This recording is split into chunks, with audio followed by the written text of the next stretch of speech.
আমারি কণ্ঠে তুমি তোমারি বাণী তুলেছ, আমারি কণ্ঠে তুমি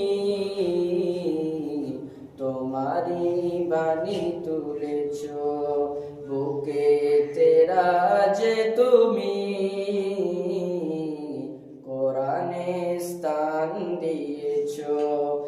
এত ভালোবাসো কেন মালিক আমার, এত ভালোবাসো কেন মালিক আমার, কি করে শুকর তার করি আদায়।